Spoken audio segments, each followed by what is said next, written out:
I was in Toronto in August, September, October 1996, and the Smugglers were playing at the Horseshoe Tavern on Queen Street.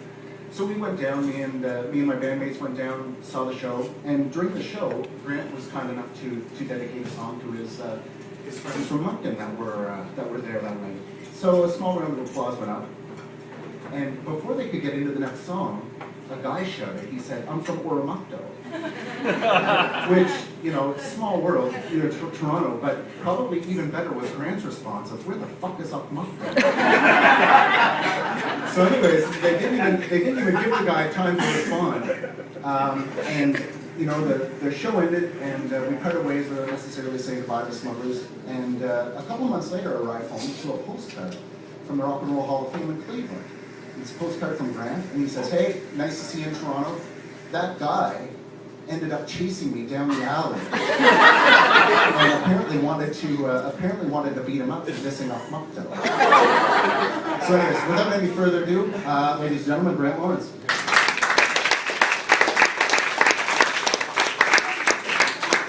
Hello, Moncton! One of my favorite cities in the world. It's to be back here. And that is a true story. I forgot about the postcard part, but that guy not only chased me down the alley, he chased me for blocks and blocks.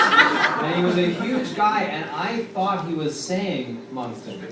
I didn't know there was an Oromocto. Yeah, I didn't know about this town, and we drove through it today, David Miles and I thought of that story, and I was thinking of telling you, and I'm like, no, it's too long, and it's too traumatic.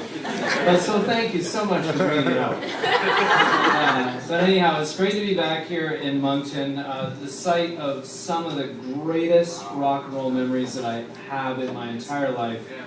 My band, the Smugglers, were around for a long, long, long time.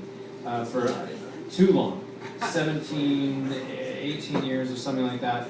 And the best shows were always in Moncton over the years. And there weren't even that many. I think it was like 3 or 4 total. But these were always the greatest ones. For whatever reason, things just went off the hook here. So I've always talked about Moncton and how great it is and what a great spirit it is. So it's not a detour, is what my summary is. I'm really happy to be back here. So thank you very much for coming. From all over the place. Met some people from St. John and from Charlottetown as well. So what I'm going to be doing here is I have put out this book. It's called Adventures in Solitude. What Not to Wear to a Nude Potluck and Other Stories from Desolation Sound. And I'm going to read you a couple stories from the book. And I'm going to show you a little movie from Desolation Sound here on Marky's screen that he got from Sears in 1948. And then my good friend David Miles from Halifax is going to sing a couple of songs as well. And I'll answer any questions you might have about the book. But first of all, I want to ask you, Desolation Sound is an area of Canada that is beyond the end of the road on the wild west coast of British Columbia, and I'm wondering, water access only, or you can fly in. And has anyone here been to Desolation Sound, BC? I think I've been. You think you've been there? I've been to Quadra Island. Oh, okay, well yeah, that's Quadra Island is pretty close to it. A lot of people say, yeah, I think I've been there. Because, it's kind of hard to remember after you've been there. I was supposed to do the kayaking trip, but we went over the west coast of the island. Oh, okay. Yeah, well, it's a real kayaking destination. So basically, this book is about my love-hate relationship with this place, and it takes up the portion of my life that isn't the Smugglers.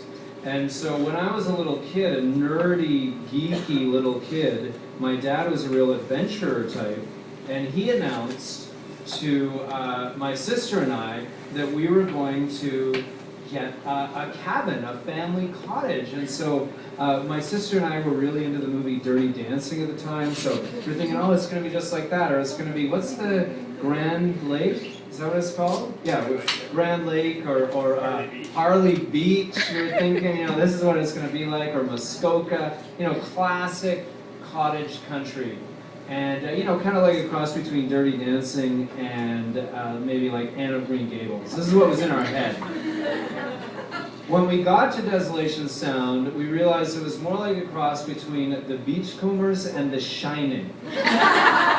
It was an area that was filled, very few people, but the people that were there were essentially naked hippies, outlaw bikers who were on the run from the law and figured, well, this would be a smart place to go because there's no roads, so the cops can't get there.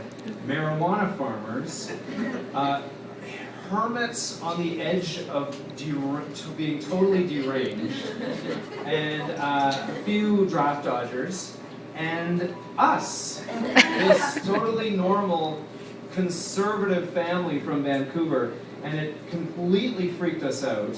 But this is where my dad chose to build the cabin. And Desolation Sound is on the ocean, it's salt water. And the story that I'm going to read you, this first story, is all about the first